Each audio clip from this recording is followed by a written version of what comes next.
What's up YouTube, it's your boy Nash here. Welcome back to the channel, and tonight I am going to be giving you guys my predictions for the 2019 Elimination Chamber. Now before we get started, I gotta there's a couple things that I need to get off my chest. First off, last night on Raw. You guys saw what happened. Becky Lynch apologized. Her suspension was lifted, but then was reinstated by Vince, and he announced that she would be suspended for 60 days, which would be terminated 5 days after WrestleMania, and Charlotte Flair would be replacing Becky Lynch at WrestleMania for the Raw Women's Championship. Honestly, I don't like it. I mean, honestly, I think it's kind of I think it's kind of bullshit with the fact that Becky Lynch earned her opportunity at the Royal Rumble. The next night on Raw, she told Ronda Rousey that she was going to choose her at WrestleMania. Fast forward to last night on Raw, and now this? Honestly, Charlotte Flair doesn't deserve anything. If anything, she shouldn't even be at WrestleMania.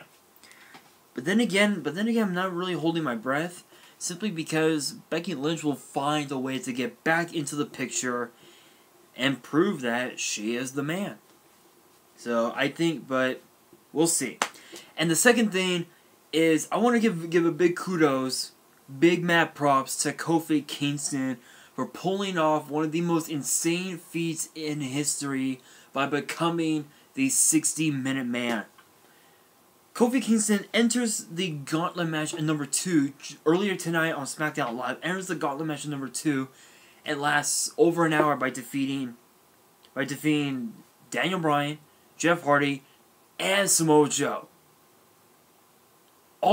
Defeating 3 superstars,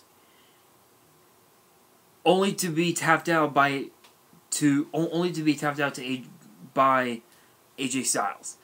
That, I mean, I just now posted on Twitter saying, you know, giving him mad props, and honestly, that's a very impressive feat. He is one of if not the greatest of all time, hands down.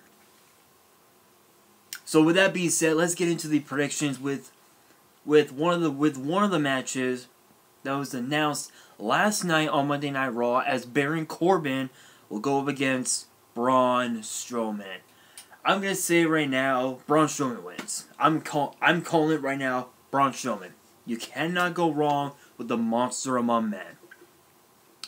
So from there we move on to the Intercontinental title, as Lio Rush and the almighty Bobby Lashley will put the title on the line against Finn Balor. Now, here's the catch.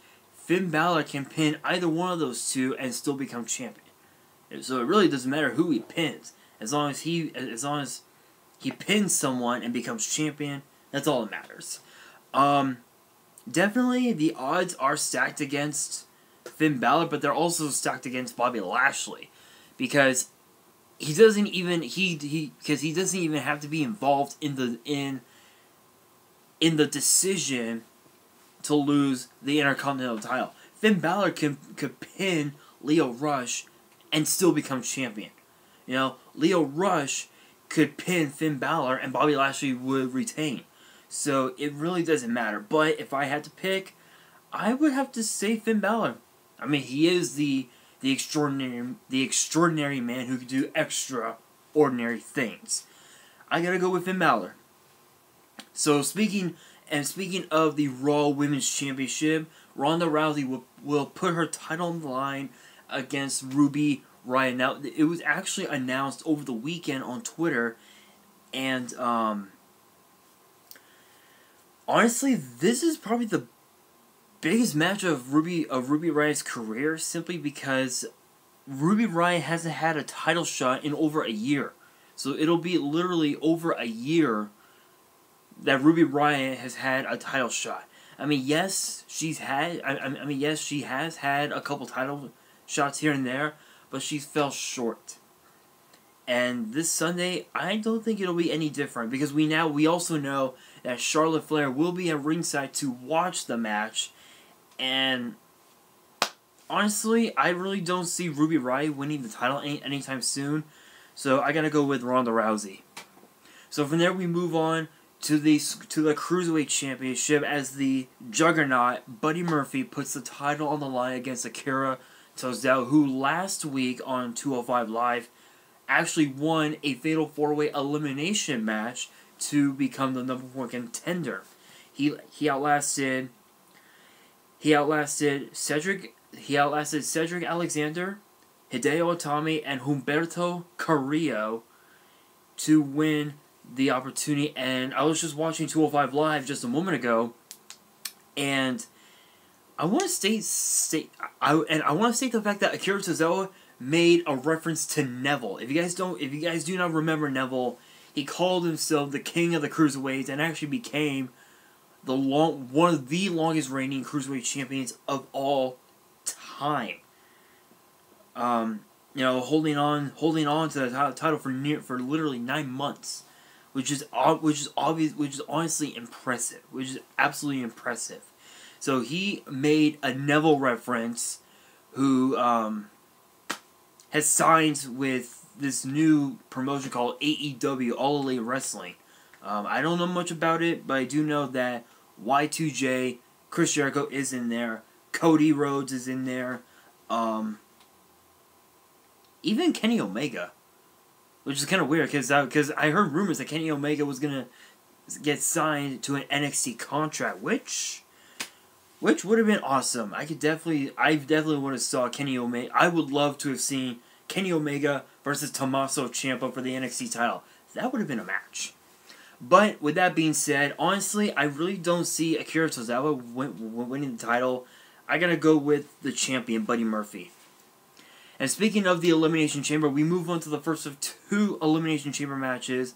This one being for the WWE title, as the new Daniel Bryan will put the title on the line inside the chamber against Randy Orton, Samoa Joe, Jeff Hardy, AJ Styles, and originally it was supposed to be Mustafa Ali, but due to having multiple injuries the last several weeks, he's being replaced by New Day member Kofi Kingston, who again I mentioned became the 60-minute man. But we also know that during the Gauntlet, the winner of the Gauntlet will be the last superstar to enter the match, and we now know that it will be Randy Orton. As to who will start the match, honestly, I don't know, but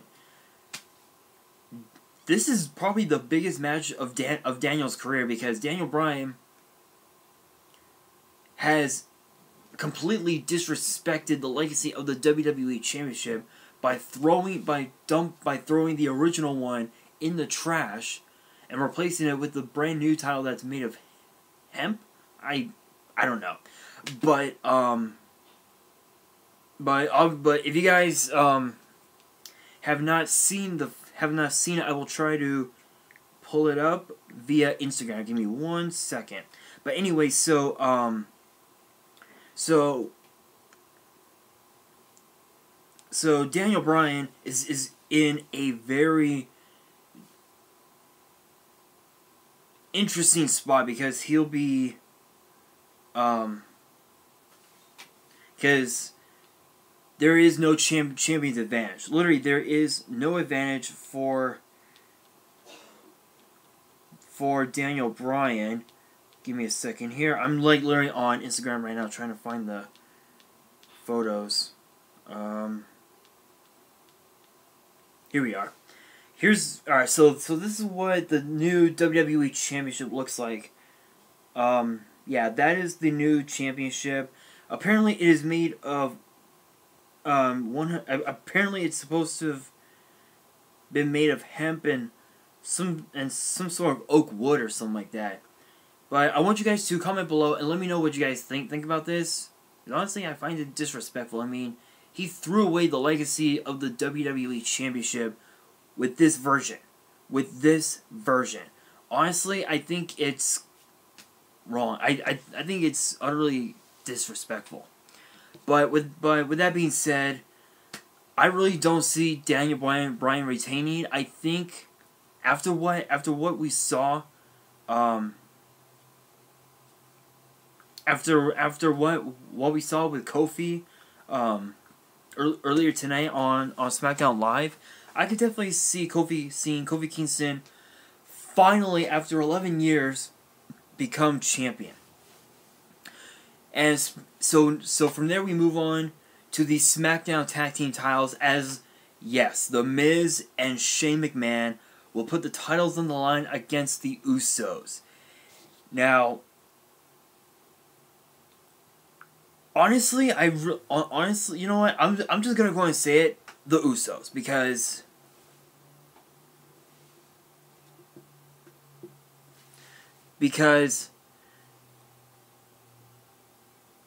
the Usos have been around for over 10 years, and they've been super dominant. You know, as a tag team. Sorry guys, my camera kind of moved. You know, as a tag team, and I really don't see The Miz and Shane McMahon retaining their title, so I gotta go with the Usos. Now it is time for the Women's Elimination Chamber match for the WWE Women's Tag Team Championships. As here are the teams. You have the Iconics, the team of Mandy Rose and Sonya Deville, known as Fire and Desire, the Liv Morgan and Sarah Logan of the Riot Squad, Carmella and Naomi known as the Fabulous Glow, the team of Nia Jax and Tamina and the Boston Hug Connection, known as Sasha Banks and Bayley, will be locked inside the chamber. Now we do know, as of this past Monday on Raw, Sasha Banks and Bayley are going to be starting the match, as will Mandy Rose and Sonya Deville. We found out earlier tonight on SmackDown Live that those two teams will be starting the match. The other 4 teams will be locked in the pods. I'm gonna go ahead and say it because I honestly, I think this team deserves it more than any other team in the match. But I'm gonna go ahead and say the Boston Hug Connection. I'm calling it right now. I'm gonna call it right now, the Boston Hug Connection. So with that being said, that is gonna do it for the Elimination Chamber predictions. Hope you guys enjoyed. If you did, please support the channel by smashing that thumbs up button. Helps out a ton. And do not forget to subscribe and turn on the post notification bell so you guys do not miss out on any new videos that's coming your way. Twitter, Instagram, the links are down below. Be sure to follow me on my Twitter and Instagram. Fan mail. The address is down below. The address is down below if you guys want to send in fan mail.